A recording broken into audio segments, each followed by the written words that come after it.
क्या हुआ पलक? बैठो बेटा, यहां आना है।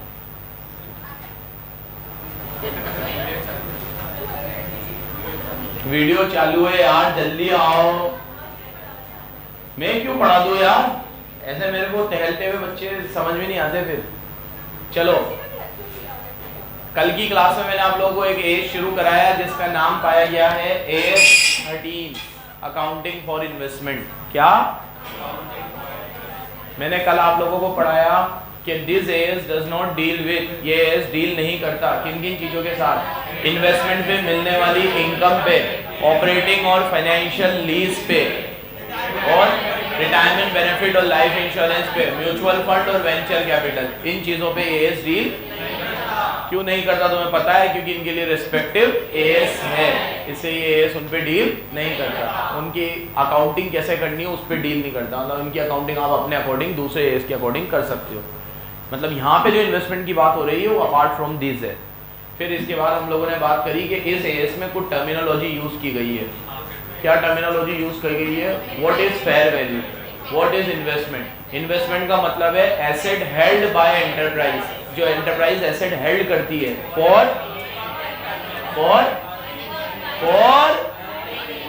Earning interest, dividend and for capital appreciation.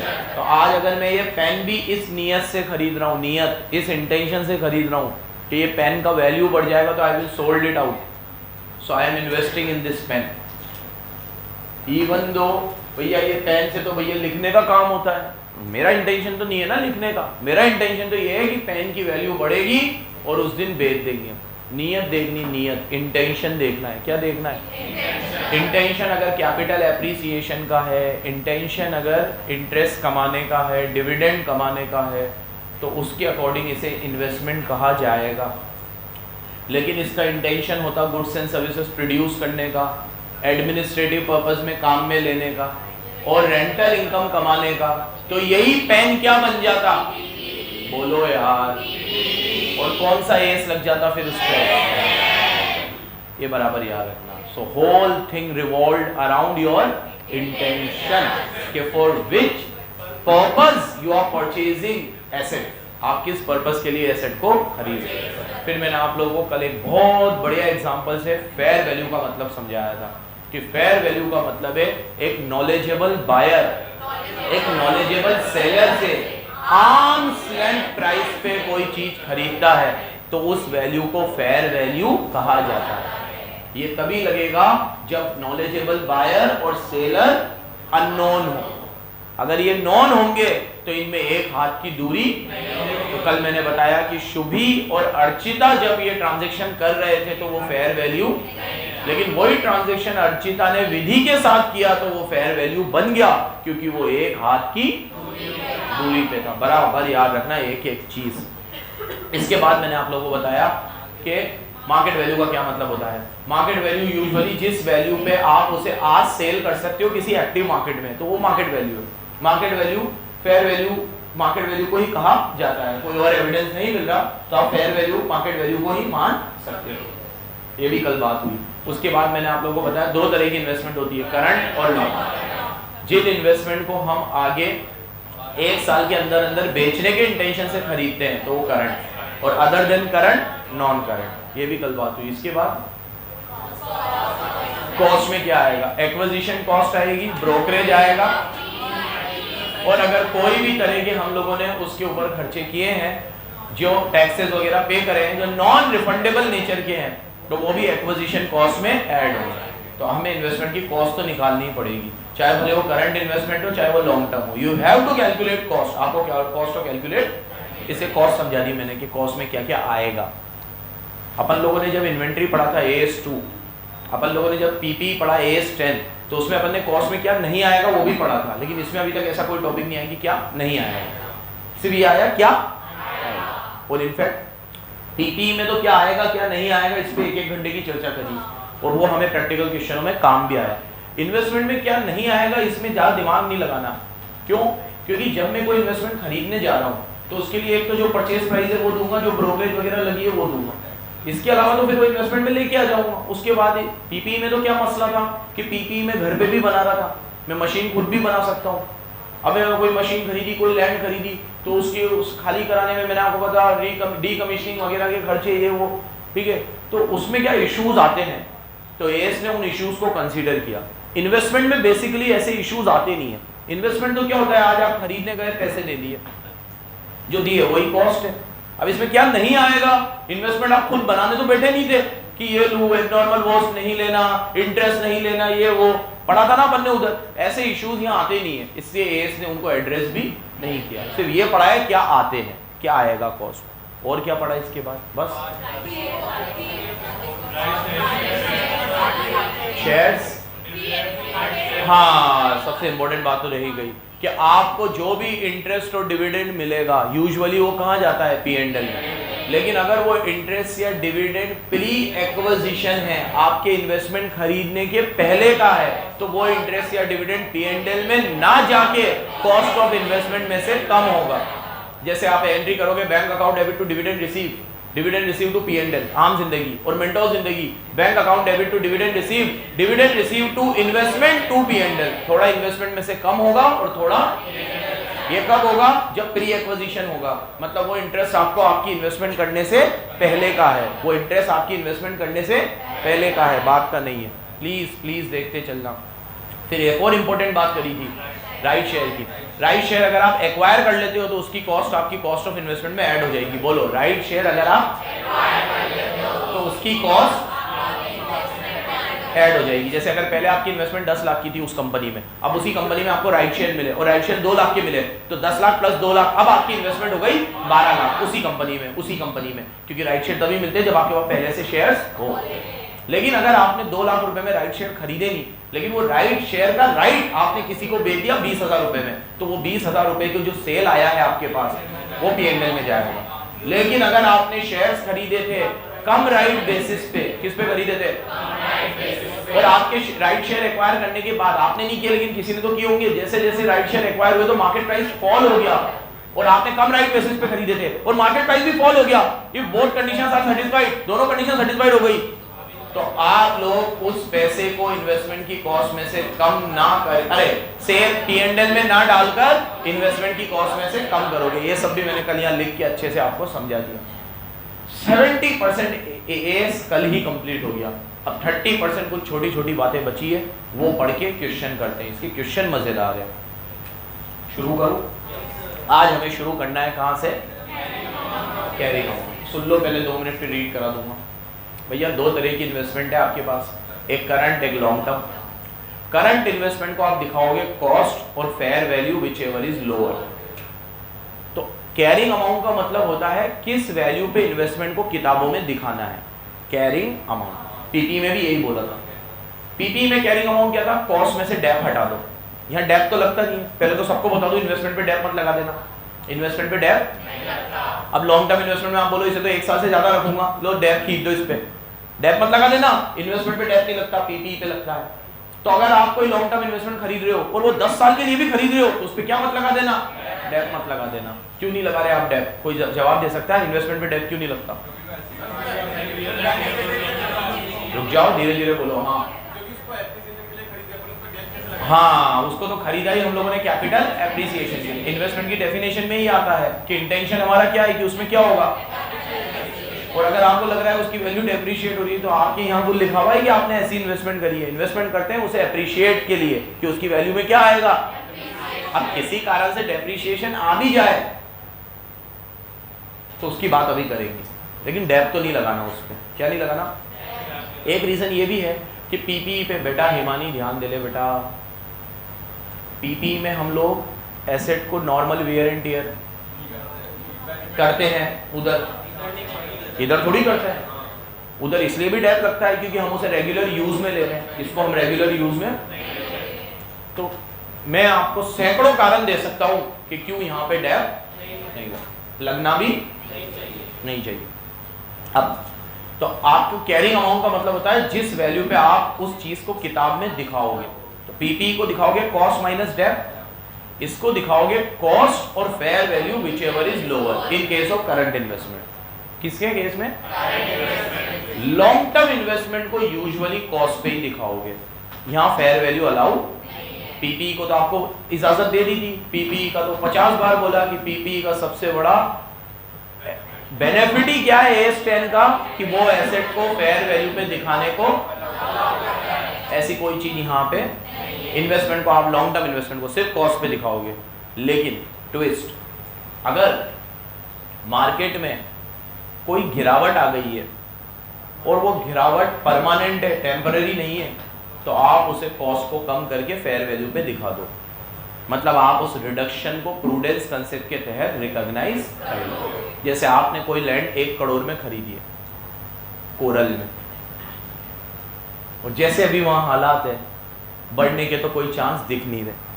अब दलाल आपको आके कह गया है कि 90 लाख में बेच दो, आगे जाके कीमतें और नीचे जाएंगी, और हमने उससे कहा कि 90 से ऊपर आने, अरे इम्पॉसिबल है, दलाल ने कह दिया आपसे 90 से नीचे ही जाएगी। अब रखो, आपको रखना हो तो, मैं तो कह रहा हूँ 90 में अभी निकाल दो, 90 से ऊपर तो जा ही नहीं सकते। आपने और लोगों से भी पूछा और आप संतुष्ट हो गए कि ये अब नीचे आएगा, ऊपर, तो प्रूडेंस फॉलो करो, ज्यादा आशावादी मत बनो, और उस रिडक्शन को P&L में रिकॉग्नाइज कर लो, एंट्री करो। आप 1 करोड़ से उसे 90 पे लाओगे तो 10 लाख से इन्वेस्टमेंट कम करनी है, तो नीचे तो इन्वेस्टमेंट आएगी, ऊपर P&L, तो एंट्री करो P&L account debit to investment, reduction in value of investment. But याद रखना, reduction should be of permanent nature, temporary को तो इग्नोर करना है। अब शेयर वेयर में लगाते हो, आज गिर गया, कल बढ़ गया, आज गिर गया, रोज रोज रिडक्शन करते रहोगे क्या? म्यूचुअल फंड में भी कोई पैसे लगाएगा ना, तो म्यूचुअल फंड में भी उसे कल भी बताया था आपको, NAV रोज के हिसाब से चेंज होती है, तो म्यूचुअल फंड में भी रोज गिरावट आती है, ऊपर आता है, नीचे जाती है, ऊपर आता है, लेकिन 1 साल के बाद वो ऊपर ही जाता है, 2 साल के बाद ऊपर ही जाता है। लेकिन डेली बेसिस पे देखोगे तो गिरावट तो रोज आ रही है, इग्नोर करो उसे, टेम्पररी है, परमानेंट नहीं है। कुछ आपको एग्जाम्पल देता हूँ परमानेंट रिडक्शन के, जो ये ASB देता है। पहला, कंपनी के अगेंस्ट में कोई सुप्रीम कोर्ट की ऐसी जजमेंट आई है जिसकी वजह से कंपनी के ऑपरेशंस वो बहुत ज़्यादा नेगेटिवली इम्पैक्ट होंगे उस डिसीजन की वजह से, या पार्लियामेंट में कोई ऐसा कानून बना है कि जिस कानून की वजह से अब कंपनी नीचे ही जाएगी, ऊपर नहीं जा सकती। जैसे single use plastic completely ban हो गया और कंपनी प्लास्टिक में डील करती है, तो अब उसका ऊपर आने का चांस नहीं है, तो उसके शेयर में रिडक्शन आ गया, तो आप उस रिडक्शन को रिकॉग्नाइज कर लें। एक ये एग्जांपल। एक कंपनी को ऑपरेटिंग लॉसेस इतने ज़्यादा हो रहे हैं कि उनकी नेटवर्थ भी नेगेटिव चली गई है, मतलब जितना लगाया था उससे ज़्यादा का लॉस हो गया है, तो रिजर्व एंड सरप्लस में कैपिटल 5 करोड़, लॉस 6 करोड़, तो 5 करोड़ में से 6 करोड़ जा रहा है, साइड में 1 करोड़ माइनस में दिख रहा है। तो अब यहाँ पे आशावादी बनने की जरूरत नहीं है, क्योंकि कंपनी अब बहुत बुरी स्थिति में, नेटवर्थ नेगेटिव जाना बहुत बड़ी बात है, ये भी एक इंडिकेटर है। क्या पढ़ा रहा हूँ मैं तुम्हें कि कब कब हम रिडक्शन को परमानेंट मान सकते हैं, कब कब हम रिडक्शन को परमानेंट, कोई लॉ चेंज हो गया, कोई सुप्रीम कोर्ट का ऑर्डर आ गया, पार्लियामेंट में कोई नया कानून बन गया, नेटवर्थ नेगेटिव चली गई, कैश में लॉसेस हो रहे हैं, ऑपरेटिंग लॉसेस बहुत ज़्यादा हो रहे हैं, सिग्निफिकेंट, छोटे मोटे नहीं, सिग्निफिकेंट। अब कोविड में लॉस हुआ होता, बढ़ लेते, सबको ही हुआ है, हमें तो लगातार ही लॉस हो रहे हैं, लॉस के अलावा कुछ हो ही नहीं रहा, तब कंपनी बहुत बुरी हालत में। अब आपको यहाँ पे लॉस को रिकॉग्नाइज कर लेना चाहिए। This is all about carrying amount. ये किसकी बात करी मैंने? Carrying amount. देखो, अच्छा एक और बात याद रखना, करंट इन्वेस्टमेंट को आपको कैटेगरी वाइज दिखाना चाहिए। जैसे आपने करंट इन्वेस्टमेंट इक्विटी शेयर में भी किया है, प्रेफरेंस शेयर में भी किया है, गोल्ड में भी किया है, सिल्वर में भी किया है, तो इट्स बेटर कि आप उसको अलग अलग दिखाओ, equity share, preference share, gold है। अब उसमें सब कैटेगरी, इक्विटी शेयर A के भी है, B के भी है, C के भी है, D के भी है, तो फिर इतना डीप जाने की जरूरत नहीं। इक्विटी शेयर मतलब इक्विटी शेयर, उसको फिर स्प्लिट करने की जरूरत नहीं है, लेकिन आप उसको कैटेगरी वाइज दिखाओ। एस ये कहता है, ऐसा करना चाहिए आपको। देखो, valuation of current investment on overall basis is not considered good, इसे अप्रोप्रिएट नहीं माना जाता। आपको उसको कैटेगरी वाइज दिखाना चाहिए। कैसे दिखाना चाहिए? ईच कैटेगरी वाइज कैसे दिखाना चाहिए, और दिखाना किस पे चाहिए? लोअर ऑफ कॉस्ट और कैसे दिखाना चाहिए? एक चार्ट अगर अपन चाहे तो बना सकते हैं, if you don't mind. Carrying amount, carrying amount किसका? करंट का और लॉन्ग टर्म का। करंट का तो हो गया लोअर ऑफ कॉस्ट और फेयर वैल्यू, और लॉन्ग टर्म का हो गया सिर्फ कॉस्ट। लेकिन इसमें अगर रिडक्शन आया तो फिर इसे भी दिखा दो किस पे, लेकिन वो रिडक्शन कौन सा होना चाहिए, बन गया, ठीक है। चलो, however more prudent and appropriate method है कि आप इन्वेस्टमेंट इंडिविजुअली दिखाओ। वापस वही बात, कैसे दिखाओ, इसमें एग्जांपल लिख लो कि अगर आपने इक्विटी शेयर में किया तो इक्विटी शेयर, प्रेफरेंस शेयर में किया है तो प्रेफरेंस शेयर, गोल्ड में किया तो गोल्ड, सिल्वर में किया है तो सिल्वर में, म्यूचुअल फंड में किया है तो mutual fund. So mutual fund में तो ये लगता ही नहीं, आप इन्वेस्टमेंट करोगे उस पर तो लगेगा, उस कंपनी पे नहीं लगेगा, क्योंकि म्यूचुअल फंड कंपनी भी आगे इन्वेस्ट कर रही है। आपने म्यूचुअल फंड में इन्वेस्ट किया है, उस पे एस लगाने में क्या दिक्कत है, लगा लो। आपने 4 करोड़ रुपए लगा दिए एक म्यूचुअल फंड कंपनी में, दिखा दो investment in mutual fund 4 crore, अब उसकी फेयर वैल्यू 3 करोड़ हो गई तो 3 करोड़, कॉस्ट और fair value whichever is lower, इसमें क्या बड़ी बात है। वो म्यूचुअल फंड कंपनी भी आगे इन्वेस्ट करेगी, आपसे 4 करोड़ लिए हैं, वो पूरे मार्केट से 40,000 करोड़ ले लेगी, वो 40,000 करोड़ को अलग अलग जगह पे लगाएगी, वो डिस्प्यूटेड है, मतलब उसमें दिक्कत है। उन कंपनियों में नहीं लग रहा, आप जो पैसा म्यूचुअल फंड में लगा रहे हो उस पर तो लगेगा, आपको क्या दिक्कत है दिखाने में, आपके लिए तो वो नॉर्मल इन्वेस्टमेंट है, आप गोल्ड में करो, सिल्वर में करो, म्यूचुअल फंड में करो या इक्विटी शेयर में करो, आपके लिए कोई दिक्कत नहीं है, आप तो दिखा सकते हो।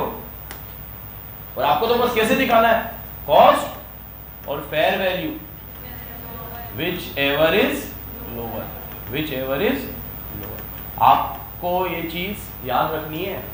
फिर बोल रहा हूं, उन म्यूचुअल फंड कंपनियों पे नहीं लग रहा है, आप अगर म्यूचुअल फंड में निवेश करते हो तो आप पे तो लगेगा एस, आपको तो इन्वेस्टमेंट दिखानी है।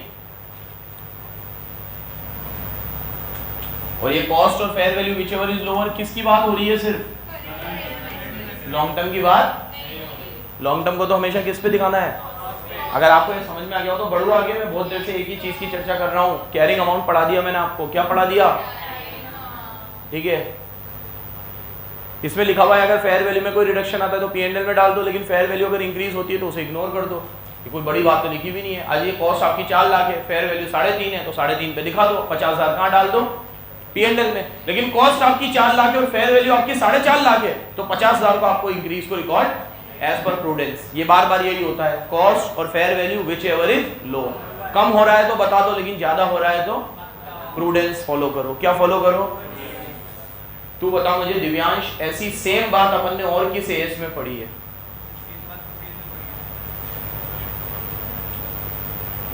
तू बता मोहित खन्ना, AS2 में पढ़ी है, इन्वेंट्री में, अकाउंटिंग फॉर सेम पढ़ा है, same word to word same. Inventory को दिखाते हैं कॉस्ट और NRV whichever is lower, यहाँ NRV की जगह फेयर वैल्यू आ गया है, बाकी दिखाते दोनों को एक इस पे विच एवर इज लोअर पे, याद रखा करो। चलो अब long term investment. Long term investment को नॉर्मली किस पे दिखाया जाता है, नॉर्मली किस पे दिखाया जाता है, यूजुअली कैरीड एट कॉस्ट। और इसको भी आपको इंडिविजुअल बेसिस पे दिखाना है। किस पे दिखाना है, अब आपने लॉन्ग टर्म इन्वेस्टमेंट लैंड में किया, बिल्डिंग में किया, इसमें किया, शेयर्स में किया, म्यूचुअल फंड में किया, इसको भी कैसे दिखाओ आप, इंडिविजुअल बेसिस पे दिखाओ, दिखाओ कॉस्ट पे। लेकिन अगर इसके अंदर डिक्लाइन आया है अदर देन टेम्पररी, मतलब वो टेम्पररी नहीं है, तो मैं इसको ऐसे बोलता हूँ कि वो डिक्लाइन कैसा है, परमानेंट है, तो फिर कैरिंग अमाउंट को आपको क्या कर लेना चाहिए, रिड्यूस कर लेना चाहिए। क्या कर लेना चाहिए, और वो अमाउंट किस में डालना चाहिए। तो अगर आप कैरिंग अमाउंट को कॉस्ट पे दिखा रहे थे 4 करोड़ और आज इसकी फेयर वैल्यू हो गई 3 करोड़, कितनी हो गई, तो आपका इसका कैरिंग अमाउंट कितना होना चाहिए अब, 3 करोड़, और लॉस कितने का हो गया आपको, 1 करोड़, जो कहां चला जाएगा। बट जरूरी क्या है कि ये जो रिडक्शन आया है बराबर एक एक चीज समझ में आ रही है, ये रिडक्शन कैसा होना चाहिए, आगे बताएगा परमानेंट कब होता है, ये लो बता दिया। कब आप परमानेंट रिडक्शन मानोगे, देखो जब कंपनी का इन्वेस्टमेंट जो है वो बहुत ज्यादा कैश लॉसेस हो रहे हैं, कंपनी को बहुत ऑपरेटिंग लॉसेस हो रहे हैं, बहुत आपका कोई कानून ऐसा आया है जिसका आपके ऊपर बहुत नेगेटिव इम्पैक्ट पड़ा है, जैसे आप प्लास्टिक से रिलेटेड चीजें बनाते हो और सिंगल यूज प्लास्टिक बैन हो गया, क्या हो गया, मेरे एक दोस्त का थैली बनाने का काम है, थैली की फैक्ट्री है। जब उन्होंने काम शुरू किया था तो वो लोग प्लास्टिक की थैली बनाते थे। अब तब से कानून बन रहा है, सिंगल यूज प्लास्टिक बैन होगा, ये होगा वो होगा। तो मेरे दोस्त ने शुरू से ही, जब से ये बात उठी ना पार्लियामेंट में 10 साल 15 साल पहले, उसने अपनी पूरी फैक्ट्री का सिस्टम चेंज कर दिया और वो प्लास्टिक की जगह आ गया कपड़े की थैली। कपड़े की थैली समझते हो ना, अपन कपड़े वपड़े लेने जाते हैं तो कपड़े की भी थैली मिलती है, सब लोग ऐसी कपड़े वाली लेने लग गए हैं। वो सब वही देता है पूरे हाड़ौती में, बहुत बड़ी अच्छा उसका काम है, ठीक है। ये होता है प्रिकॉशनरी मेथड। लेकिन अभी तक भी पूरी तरीके से प्लास्टिक बैन नहीं हुआ। सब्जी की दुकानों पे प्लास्टिक की थैली मिलेगी, कपड़ों की दुकानों पे भी प्लास्टिक, किराने की दुकान में भी प्लास्टिक। अभी भी आप कपड़े वाली थैली पे स्विच नहीं हुए हो, लेकिन बनाने वाला तो हो गया। अब जिसको कपड़े की चाहिए कपड़े की, वो कहता है कि जिस दिन सरकार पूरी तरीके से बैन कर देगी अपन पूरा हटा देंगे, क्योंकि अपने पास बैकअप अब पूरा रेडी है 10 साल पहले। तो एक ऐसा रिजोल्यूशन आता है जो आपको बहुत नेगेटिव इंपैक्ट डालता है, तो आपको अपने इन्वेस्टमेंट, अब मान लो मेरे दोस्त की कंपनी में, फैक्ट्री में मैंने इन्वेस्ट कर रखे 1 करोड़, तो मुझे दिख रहा है आपकी ये ऑर्डर इसको नेगेटिव इंपैक्ट डालेगा, तो मैं अपनी इन्वेस्टमेंट की वैल्यू भी कम कर लूं। अगर मार्केट में कम हुई है तो कम हुई है तो ही करूंगा, अपनी मर्जी थोड़ी करूंगा। लेकिन मैं तो देख रहा हूं मेरा दोस्त तो बहुत विजनरी आदमी है यार, उसको तो पहले से बैकअप ले रखा है, तो उसकी तो वैल्यू कभी कम होगी नहीं, तो फिर मेरे को भी नहीं करनी। कम करने के लिए जरूरी है कि वैल्यू कम हुई हो। अब इन्वेस्टमेंट की वैल्यू कम हुई है तो ही तो मैं कम करूंगा, कम ही नहीं हुई तो क्यों कम करूंगा। और क्या कारण होते हैं, सिग्निफिकेंट रिडक्शन आ गया कोटेड प्राइस में, मतलब वही कोरल का आ गया भाई, बहुत भयंकर आ गया। तू मार्केट में रहता है नहीं रहता क्या बेटा भाई बताओ तो क्या, वो उनका प्रोजेक्ट ही नहीं आ रहा वहां पे। वो लोग अभी, ये लोग पॉज कर 1 मिनट, भैया डर लगता जा रहे हैं, जाएंगे अभी, एक कथा कंप्लीट करते फिर पिकनिक ही चलना है अपन को। मैंने क्या, बस भी नीचे ही खड़ी है। चलो तो बच्चों, सारी चीजों के ऊपर जो बात हुई क्या, कि कैरिंग अमाउंट क्या होगा, करंट इन्वेस्टमेंट का कैरिंग अमाउंट होगा कॉस्ट और fair value whichever is lower, और लॉन्ग टर्म इन्वेस्टमेंट का कैरिंग अमाउंट होगा सिर्फ कॉस्ट, और उसमें डिक्लाइन आ रहा है और वो परमानेंट नेचर का है तो फेयर वैल्यू, अदरवाइज जिंदगी भर कॉस्ट। इन्वेस्टमेंट को हमेशा किस पे दिखानी है, कॉस्ट पे।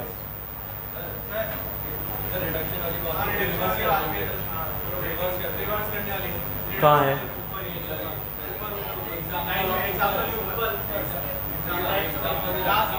ये, the reduction in carrying amount reverse when there is a rise in the value of investment, reduction no longer exist. अरे कुछ भी नहीं है। अगर मान ले रिडक्शन इन, इसमें बोल रहा है कि reduction in carrying amount is reverse when there is a rise, मतलब अगर मान ले तूने कैरिंग अमाउंट पे दिखा रखी थी, कॉस्ट पे दिखा रखी थी 9 करोड़ और रिडक्शन हो गया 1 करोड़ का, और अब आ गई 8 करोड़ पे, तुम 8 करोड़ पे दिखाओगे, लेकिन 8 करोड़ से वापस 50 लाख बढ़ गए, तो अब 8.5 पे दिखाओ, क्योंकि कॉस्ट तो हमेशा 9 ही रहेगी ना। तो विच एवर इज लोअर में 8.5, अब फिर ये 9 हो गई तो 9 और 9 विच एवर इज लोअर। अब कभी 10 हो गई तो विच एवर इज लोअर में आएगी तो हमेशा कॉस्ट। तो कहना ये चाह रहा हूं कि या तो कॉस्ट या फेयर वैल्यू। अब रिडक्शन कभी इंक्रीमेंट भी बनी तो भी वो इंक्रीमेंट कॉस्ट से तो कम ही होना चाहिए, क्योंकि दिखाना किस पे है, विच एवर इज। अब कोई इंक्रीमेंट कॉस्ट को भी ओवरराइड कर गया, कॉस्ट से भी ऊपर चला गया, तो उसे फेयर वैल्यू पे नहीं दिखाना, फिर किस पे दिखाना है। समझे मैंने क्या बोला, मैं लिख के भी समझा देता हूं। देखो 2024 में कॉस्ट थी 9 करोड़ और फेयर वैल्यू कितनी थी 8 करोड़, तो कैरिंग अमाउंट क्या होगा। अरे यार बात मत करो, पूछा है ढंग से सुनो, फिर 8 करोड़। अब 2025 में क्या हुआ, कॉस्ट तो हमेशा ही 9 करोड़ रही है, थोड़ी बढ़ेगी। कॉस्ट तो कॉस्ट है, एक बार जो लग गई वो लग गई। अब फेयर वैल्यू इसकी हो गई 8.5 करोड़, तो विच एवर इज लोअर, फिर कितनी आएगी 8.5 करोड़, क्योंकि विच एवर इज लोअर देखना है। अब 2026 में क्या हुआ, कॉस्ट तो हो गई 9 करोड़ और फेयर वैल्यू अब 8 से पहले 8.5 हुई, और अब कोरल में भी उछाल आ गया और 9.5 हो गए। तो अब ये उछाल आ गया तो भी विच एवर इज लोअर है, तो दिखाना तो किस पे है, 9 करोड़ पे। तो कैरिंग अमाउंट यहाँ पे रहेगा 8 करोड़, यहाँ पे कैरिंग अमाउंट रहेगा 8.5 करोड़, और यहाँ पे कैरिंग अमाउंट रहेगा 9 करोड़। तो तीनों में रूल तो क्या बना, कि विच एवर इज लोअर, तो हम तो बेसिक्स पे रहेंगे बस, फिर बड़ी कम हुई बड़ी, तुम्हारी एसेस कराओ, रूल क्या है, कॉस्ट और fair value whichever is lower.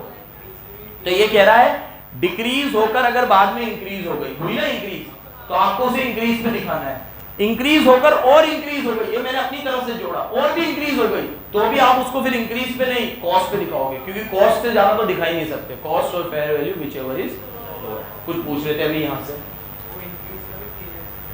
हाँ वहीं जाएगा, और है क्या, कल भी बोला था, कहाँ ले जाऊं, और जिसके लिए कुछ नहीं बोला, इंक्रीज डिक्रीज सब कहाँ जाते हैं। यही चीज चार्ट में भी दे रखी है, ये पढ़ लोगे भाई आप, बढ़िया बना हुआ है बिल्कुल, करंट को कैसे दिखाना है, लॉन्ग टर्म को कैसे दिखाना है। इलस्ट्रेशन तो सब साथ में करेंगे, पहले टेक्स्ट पूरा कर लेते हैं, 1 2, ये इसकी थोड़ी बात करते हैं। अगला टॉपिक इन्वेस्टमेंट प्रॉपर्टीज, मेरी तरफ देखो प्लीज, 2 मिनट मेरी तरफ देखो। इन्वेस्टमेंट प्रॉपर्टीज सामने सामने, इन्होंने ये बात मैंने तुम्हें AS 10 में भी बताई थी। If you are making investment in land and building, तो वो हमेशा AS 10 में कवर्ड है, भले आप उसे अपने ऑपरेशन में यूज करने के लिए नहीं खरीद रहे हो, आप उसे कैपिटल एप्रिसिएशन के लिए खरीद रहे हो, आपको पता है कि इसकी वैल्यू आगे बढ़ेगी तो मैं इसे बेच दूंगा, मतलब उसका पूरा नेचर इन्वेस्टमेंट जैसा है। लेकिन ये भी और वो भी ये कहता है नहीं इसको दिखाओ AS 10 में, मतलब इस पे डैप लगा हुआ, क्योंकि उधर दिखाना मतलब डैप लगाना। और लैंड एंड बिल्डिंग को लेकर ये बड़े स्पेसिफिक हो गए हैं, इसका मुझे कोई रीज़न आज तक कोई पुख्ता समझ में नहीं आया, तब जब से ये AS आया मुझे कोई एक पर्टिकुलर ऐसी बात नहीं पता चल रही कि जो मैं बच्चों को बताऊं कि इसका क्या एक पुख्ता रीज़न होगा। फिर सिर्फ इन्होंने लैंड एंड बिल्डिंग के लिए ये क्यों अडॉप्ट कर रखा है कि if you are making investment in land and building then it should be shown as PP under AS 10 not as investment under AS 30। सिर्फ लैंड एंड बिल्डिंग के लिए ये बात है, एक बार पढ़ो। एक मिनट रुक जा बेटा, एक मिनट रुक जा, इन्वेस्टमेंट पहले मेरे को कंप्लीट करने दो। इन्वेस्टमेंट प्रॉपर्टी आप खरीदते हो और वो किस में करते हो, लैंड एंड बिल्डिंग में। सुनो, not intended to be occupied, आप उसे यूज में नहीं लोगे अपने ऑपरेशंस में, नॉट इंटेंडेड, आप उसे यूज में नहीं लोगे तो भी this will be covered in accordance with cost model as per AS 10। यहां से तो फिर एक अलग बात लिखी हुई है, कहां कवर है ये, और दिखाना भी किस पे है, और लगा फिर कॉस्ट मॉडल पे डेप्रिसिएशन लगाना पड़ेगा, तो डेप भी लगाना, ठीक है। शायद इनका ये रहता है कि यार लैंड है सिर्फ तो हम इन्वेस्टमेंट मान ले, लेकिन लैंड के साथ बिल्डिंग भी है। अब आपने बिल्डिंग लिया है हॉस्टल के लिए, अगर ऐसे ही लेते हैं ना, हॉस्टल बना लिया, यहाँ तो अपन बहुत कॉमन है अपने कोटा में, तो यही है इन्वेस्टमेंट, और क्या है, रो रहे हैं आज सब, ठीक है। अपने यहाँ तो इन्वेस्टमेंट का मतलब ही क्या था, जरा सा बिजनेस में कुछ पैसा कमा लिया, एक लैंड ले ली, उस पर कबूतर खाना बना दिया, 2 5 20 बच्चों को दे दिया रहने के लिए, यही चल रहा था। इन्वेस्टमेंट का मतलब ही ये था हमारे यहाँ। तो इन्वेस्टमेंट हो रही है किसमें भाई साहब, लैंड और बिल्डिंग दोनों है। सिर्फ लैंड है तो कोई बात नहीं, लेकिन लैंड भी है और बिल्डिंग भी है, तो फिर it will be covered in AS 10। और फिर आप उस पर टैप लगाओगे और दिखाओगे भी किस पे, कॉस्ट मॉडल, क्योंकि बिल्डिंग की वैल्यू डेप्रिशिएट होती है, तो आप उसको डेप्रिसिएशन लगाओ और उधर दिखाओ। ये शायद इनका एक इंटेंशन रहा होगा। इसमें फिर यहाँ से लेकर यहाँ तक एक वेरी वेरी इंपॉर्टेंट बात लिखी हुई है, वो तुम लोग सुन लो। अभी ये सपोज करो कि एक लैंड एंड बिल्डिंग आपने किसी कोऑपरेटिव सोसाइटी में खरीदी, जैसे नवलीन ने एक प्लॉट खरीदा गोकुल धाम सोसाइटी में। कहाँ खरीदा, पोपटलाल के जस्ट पास, ठीक है। तो मार मत देना मुझे, आगे अलग बैठ गई है। तो अब जो वहाँ के एकमेव सेक्रेटरी है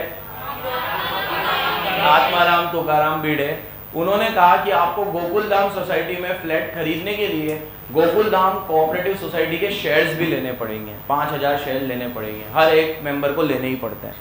तो इसने शेयर्स भी खरीदे क्योंकि इसे फ्लैट चाहिए था।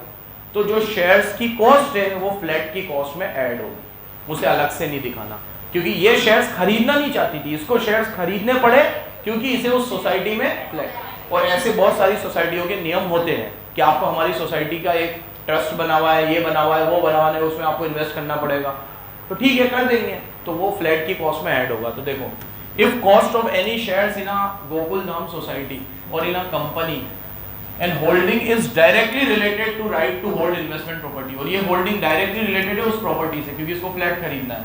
Now this shares the shares of this cost will be added to the cost of investment. इसको इन्वेस्टमेंट की होता है. इसको वो मान लो वो फ्लैट पड़ा था इसको 50 लाख का और शेयर्स की कॉस्ट आई थी इसकी 5 लाख, तो इसकी कॉस्ट ऑफ इन्वेस्टमेंट हो गई कितनी? 55 लाख.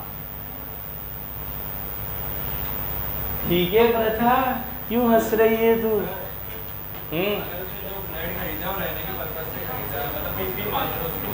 रहने के पर्पज से खरीदा तो इसे आएगा ही नहीं इधर, तो फिर खत्म. हाँ तो भी तो अबे भाई लैंड एंड बिल्डिंग को तो पीपी में ही ले लेना ये हमेशा. ये तो बात ही इन्वेस्टमेंट प्रॉपर्टी की हो रही है. इन्वेस्टमेंट प्रॉपर्टी मतलब इन्वेस्टमेंट इन, तो हमेशा ही पीपी है ना. ये तो मैंने इधर पढ़ा के उधर भी बता दिया, यहाँ हो वहाँ हो सब जगह लैंड एंड बिल्डिंग तो हमेशा क्या मानना है? पीपी. और ये तो फिर एक अलग बात है कि उसकी कॉस्ट के साथ अगर आप शेयर्स भी खरीद रहे हो तो शेयर्स की कॉस्ट भी उसकी कॉस्ट में ऐड होगी, एक अलग बात है.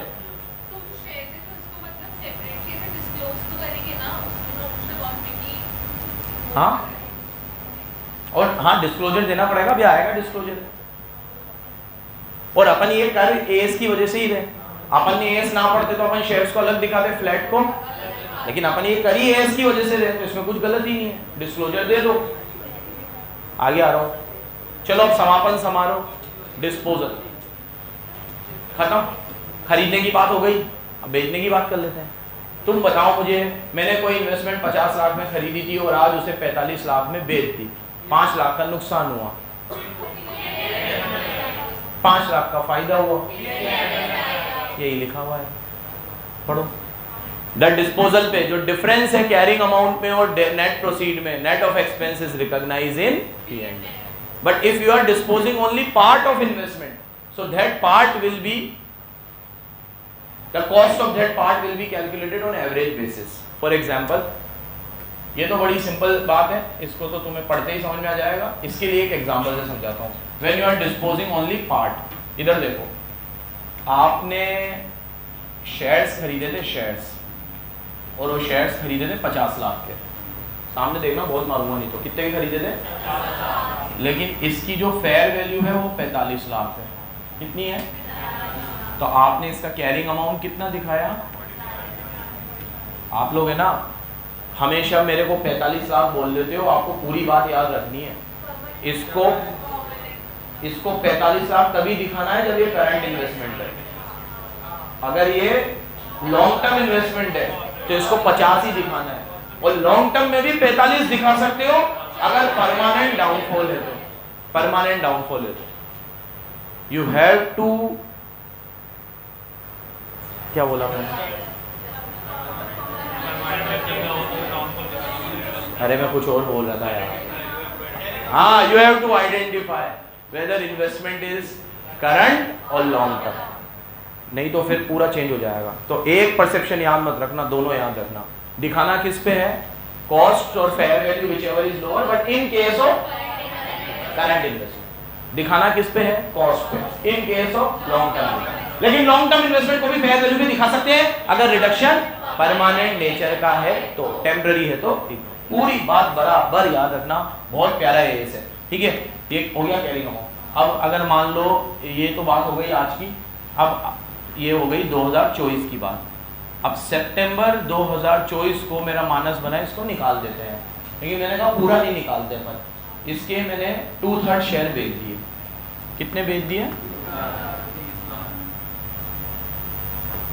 2/3 शेयर बेच दिए. 2/3 शेयर बेचे मैंने इसके 55 लाख में. कितने में बेचे? तो अब आप 45 में से 55 हटा दोगे तो 10 लाख का फायदा आ जाएगा. ऐसे मत करना, क्योंकि 45 तो पूरे की कॉस्ट है. तो पहले आपको कॉस्ट ऑफ 2/3 निकालनी पड़ेगी. वो कितनी आएगी? 45 लाख इंटू 2/3 कितनी आएगी? अब 30 की चीज कितने में बिकी है तो गेन कितना होगा? P&L में कितना जाएगा? और रिवाइज कैरिंग अमाउंट कितना बचेगा? रिवाइज कैरिंग अमाउंट 45 में से 30 की चीज बिक गई तो रिवाइज कैरिंग अमाउंट बचेगा. ऐसे करना है, समझ गए? एग्जांपल समझ में आ जाएगा। तो यहाँ लिखा हुआ है if you are disposing only part, आप सिर्फ पार्ट में डिस्पोज कर रहे हो तो कैरिंग अमाउंट अलोकेट होगा सिर्फ उस पार्ट का एवरेज बेसिस पे। कैसे बेसिस पे? ये एवरेज ही तो करा मैंने कि 45 लाख अगर पूरे की वैल्यू थी तो 2/3 की वैल्यू कितनी होगी? 45 लाख इंटू 2/3 क्या होगी? 45 लाख इंटू 2/3 तो वो कितनी आएगी? 30 लाख। 30 की चीज कितने में बिकी है? 55 में। तो 30 की चीज अगर 55 में बिकी तो फायदा कितना हुआ है? 25 का। 25 का फायदा कहाँ चला जाएगा? P&L में चला जाएगा। कहाँ चला जाएगा? P&L में चला जाएगा।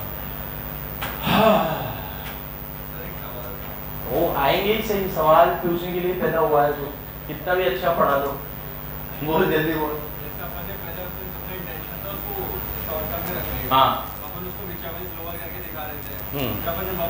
आएगा अभी रीक्लासिफिकेशन, लास्ट टॉपिक वही है, ये रहा री। ठीक है, बड़ो हटाओ, इसको हटाओ, लिख लिया विधि, जल्दी लिख।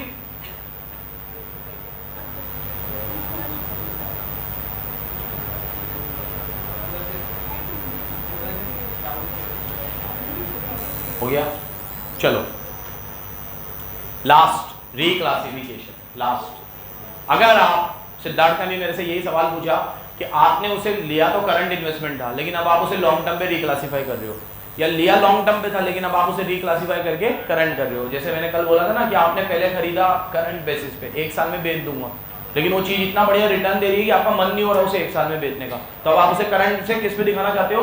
लॉन्ग टर्म पे। या आपने उसे खरीदा तो लॉन्ग टर्म बेसिस पे था लेकिन आपको मन नहीं हो रहा अब इसको ज्यादा रखने का, आपको लग रहा है तो बेकार चीज खरीद ली, इसको तो पहली फुर्सत में बेचो, तो आप उसे लॉन्ग टर्म से किस में ला रहे हो? आप करंट। इसे रीक्लासिफिकेशन बोलते हैं। तो ये रीक्लासिफिकेशन आपको करना है कॉस्ट और fair value whichever is lower पे। किस पे करना है?